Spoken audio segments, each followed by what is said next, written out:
You're listening to Make Today Count podcast. I'm Jessica Morari, certified life and career coach, and I will be your host. If you're ready to think better, choose better, and act even when it's messy, you're exactly where you need to be. Let's make today count. Hello! Honestly, I don't know where I'm taking the energy for such a bubbly hello, but here I am at full speed and ready for a new episode of Make Today Count. This week's episode is going to be all about time management. If you have been following for a while on social media, you know I'm one of those people who likes having 152 things on their plate. And as a good multi-passionate and multi-potential, I like wearing many hats and getting involved in many things at the same time.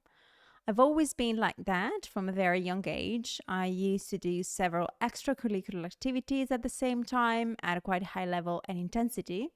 And my friend Julia used to call me Wonder Woman because everyone always wondered how I was able to do everything that I was going to do. And even today, I have a full-time job leading 2 departments and a fantastic team of humans.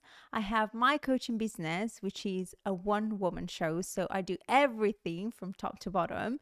I am an ambassador for a great community here in Dubai, which is called Women Who Thrive, and we have 8 events a month. And I'm also working on a new business together with my partner and so much more. Where do you find the time? This is a question I get asked over and over again. How do you do everything that you do without burning out? And my answer is the same since I was 13. I make a plan and stick to it. People hate this answer. They really get frustrated when I reply this, and I get it because they think there is some magical formula or secret framework or time management tool that they haven't discovered yet, and here I am, telling them that really the only thing they need is planning and following the plan. I mean, that's not even close to a sexy piece of advice. Over the years, I have tried dozens of methods and frameworks and formulas to improve my productivity, efficiency, and time management. I've tried time blocking, time boxes, the Eisenhower matrix, the Pomodoro technique, the Pareto principle, getting things done, task batching, 2 minutes rule, not to-do list, you name it. I have tried it all, I'm telling you. And even if some of those tools can be effective and efficient in some contexts, there is only one thing that really hit the target every single time I used it, no matter the circumstances, the area of life, the mood, or the amount of things on my to-do list. And it was planning, which simply means that you make a decision ahead of time and then you can use all the tools that you want. One of the things we work on the most with my clients is time management. You don't get to live the life you want by simply flowing. You get it by design. And to make things happen, you need to plan for it and go through with your plan. And usually when I talk about planning, people start rolling their eyes and they start with their objections that seem quite valid, but they're not. I'm going to share the most typical ones because you might even be thinking one of them right now while I'm talking. So stay with me. The first resistance people have when they have to plan is that they don't want to lose spontaneity or they want freedom. My friend, planning is the opposite of rigidity. Planning will actually give you more and more freedom because the more you plan, the more free you will be because you will get the results that you want, the life that you want. And once all the things that you've achieved are achieved, then you can enjoy your time without guilt. And you will have a great feeling of control of your life. Another very typical resistance to planning is that many people already know they won't follow through with their plan. Our brain is very smart and it wants to feel brilliant and witty and cool every time. So it wouldn't want to set you up for disappointment. You think, if I don't plan, I don't have to get disappointed in myself when I will not follow through with the plan. That's easy. And actually, we treat other people better than we do with ourselves.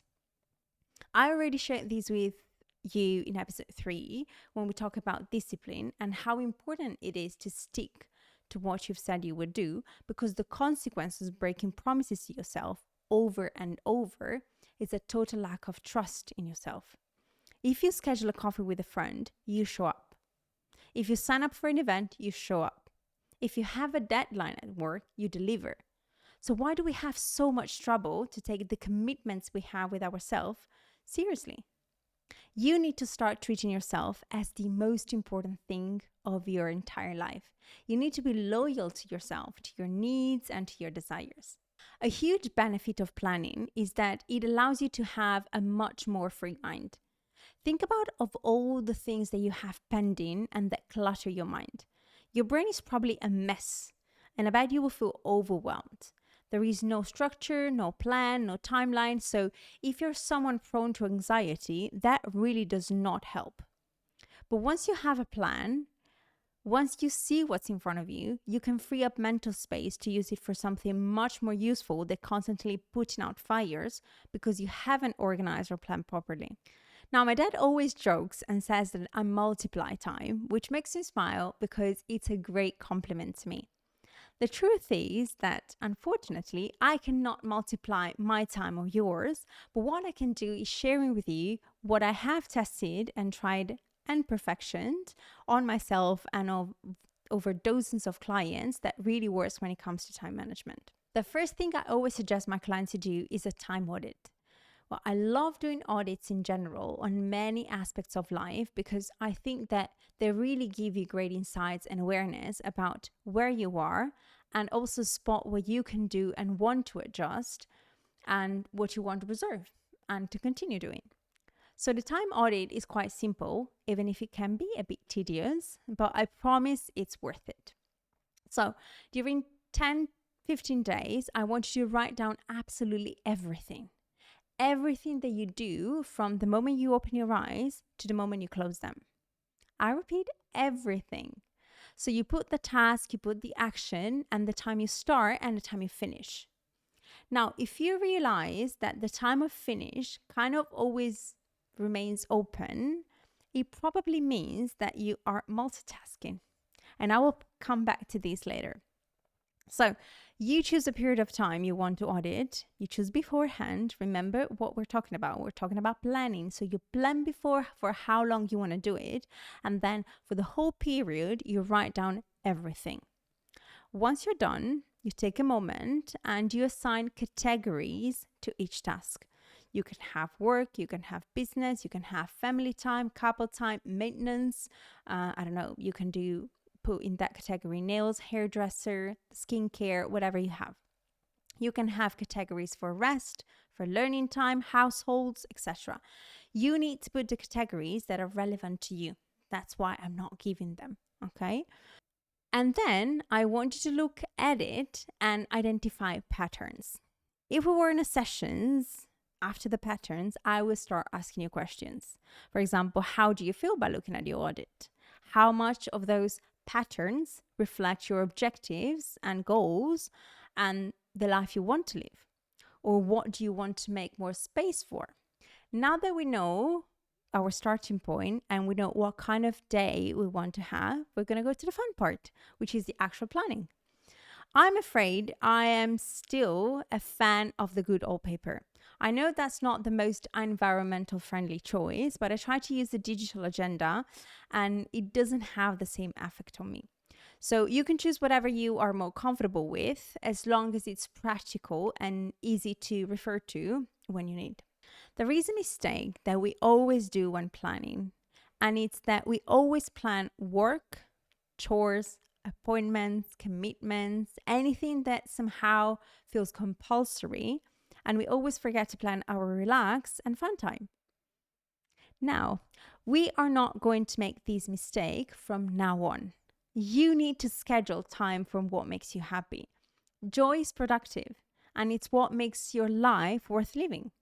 Yes, we want to dedicate time to achieve our goals, but we also want to live life in the meantime. So plan time on your calendar for what recharges you.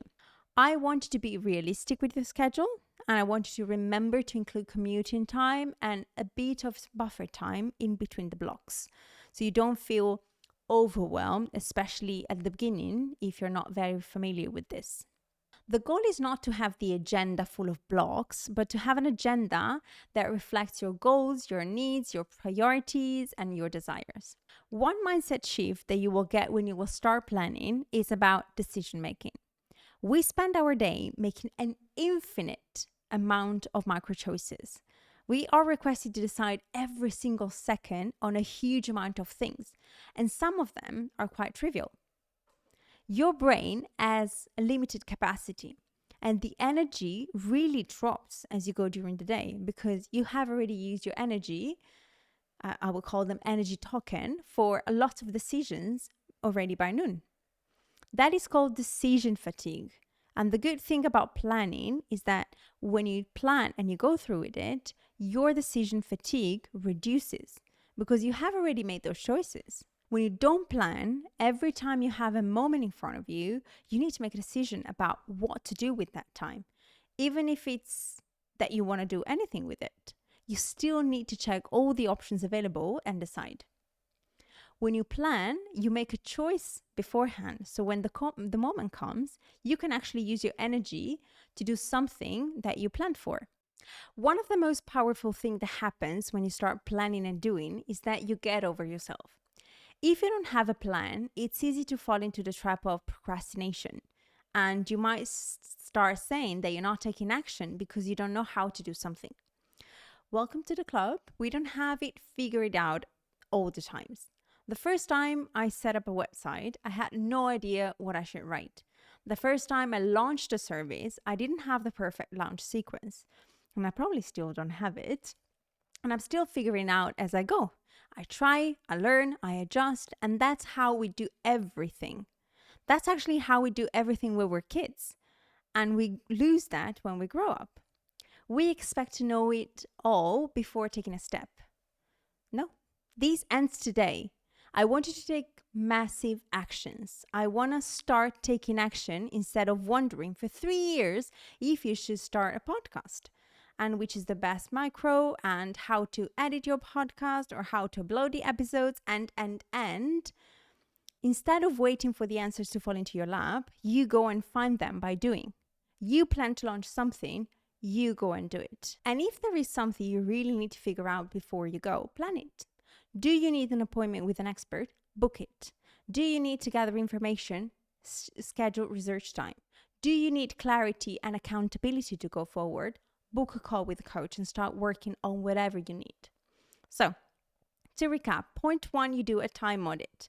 Point 2, you plan your day, week, month, everything, year. Number 3, you honor your plan. This is where we start making excuses. This is where we start failing. The problem is not in the result. Yes, maybe you don't get the result that you want by taking the action. So what? Try again. The problem when we really fail is when we do not take action. If you make a plan, I want you to stick to it. Make it mandatory for yourself, no matter how you feel. You have planned exercise first thing in the morning. It doesn't matter if you haven't slept well. It doesn't matter if outside is too cold or too hot. It doesn't matter if your tax bill came through and you want to cry. You go and exercise because that's what you said you would do. It's a commitment you have done with yourself, and you honor yourself by doing something you will feel thankful for later. Point number 4 is that you have to become a ninja at saying no. And you want to cut out whatever does not fit your vision or your schedule. You don't want or need to go to that dinner with people you don't like just to feel uncomfortable the whole night. Just say no. You don't want or have to say yes to overtime if that means you're going to miss your daughter's recital and you had made a promise to yourself to get more quality time with your family. We spend so much time doing things we don't care about for people we don't care about just because it feels uncomfortable to say no. Say no without feeling the need to explain yourself or giving excuses or even worse, lying to make your no less painful. Let other people be upset or not pleased if that means protecting your time and your energy for what really matters to you. Now, I understand that sometimes you will not be able to say no altogether to a task. Maybe you hate cooking and doing the groceries, but you still need to feed yourself. Maybe you spend hours every month doing admin for your business when you would prefer focusing on your zone of genius where you actually make money. But yeah, you still have to do the invoice, the payment follow-ups, the accounting, and all that jazz. Well, these are the situations where you need to delegate. We tend to think that delegation is for managers, for business owners. And no, my friend, you can delegate to your partner to do the laundry. You can agree with a bunch of parents to rotate for the kids' pickup, so you cut down the time spent behind the wheel driving the family around. You can outsource your meals. You can subscribe to a software that systemizes and automates your admin chores so you can spend time doing what you want to do in your business. So you need to find ways to eliminate or reduce as much as possible what's not useful for your goals, for the life that you want, and that maybe simply doesn't make you happy. Now, every time you will stick to your plan and go through with what you have on the schedule, your dopamine will kick in. That's the chemical reaction. That's the sense of accomplishment, the sense of reward. And it's very important because it creates momentum and increases the energy, and it really improves your image and strengthens your self-respect. At this point, you kind of have the full process for taking back control of your time and start spending it in a more conscious way. However, there are two things that I want you to be aware of and that you should pay attention to. The first one is to remove any distraction. This is probably something that you have heard multiple times, and I'm telling you, now it's time to actually start doing it. You have a limited focus span, and you want to make sure to use it for what truly matters. During the day, you have an infinite amount of inputs that can distract and pull you off focus. And every small interruption, as small as it seems, slows down your progress and moves the finish line further and further. You want to be present when you're doing something. If you're working, you want to be present and focused to produce the highest quality of work possible. If you are with someone you love, your partner, your family, your friends, you want to savor those moments and make the most out of those. You also want to honor their presence since they're giving the most valuable gift ever. And if you're doing something for yourself, you want to be present to make sure you're using that time to really recharge and disconnect. So anything that's not relevant to the activity that you have planned needs to go away. And if you struggle with this, my suggestion is that you make a list, like an inventory of distractions, and you evaluate how much they're costing you. Sometimes costs are not only in terms of time. Sometimes distraction can cost you money or relationship. Just saying. So create a space which is the most efficient environment for each task that you have. And the other thing, the last thing I want you to pay attention to is multitasking. Multitasking is not a thing. It was a term that it was coined in the mid-90s to describe the fact that computers could perform multiple tasks at the same time. A computer, a machine. Our brain is technically incapable of performing multiple cognitive tasks at once. What we do is that we switch tasks quite rapidly. But the problem is that every time we switch, our focus decreases. So we focus and defocus, and it's very easy to understand the quality of the outputs is not the same as if we were deeply focused on one task only. So pay attention to this multitask trap that we've created in this century and try to focus at one thing at a time. You will finish faster and have a better result. So as we close this episode, I want to leave you with one simple but powerful shift. Time management is much more than being productive. This framework I share with you today is not about squeezing more tasks into your day, and it's not about doing more and more and more. What I want you to think about is that it's a relationship with time and what you do with it to create the life that you want. I want you to think about as the way you choose to spend your time, because that's the way that you choose to spend your life. When you start managing your time intentionally, you're not just organizing your calendar. You're deciding what matters. You're deciding who you want to be and what kind of life you want to create. And I know there is one thing you have been thinking about during the whole episode, and it's some days won't go as planned. You're right. There will be days when life will life, emergency will happen, or simply it will be impossible for you to do what you planned. And that's okay. That's life. But what matters is that you come back to your plan. You adjust and you keep going again and again. I hope you have enjoyed this episode as much as I enjoyed recording it. And if anything clicked, resonated, or gave you any light bulbs, please let me know in the comments. I'll see you next week. And remember, make today count. Hi there! Every month I open a limited number of discovery sessions for those who want to start working with me. If you want to see if we're a good fit or you just want to check and see which are my services and how I can help you, please go in the link in the description and let's have a chat. Ciao!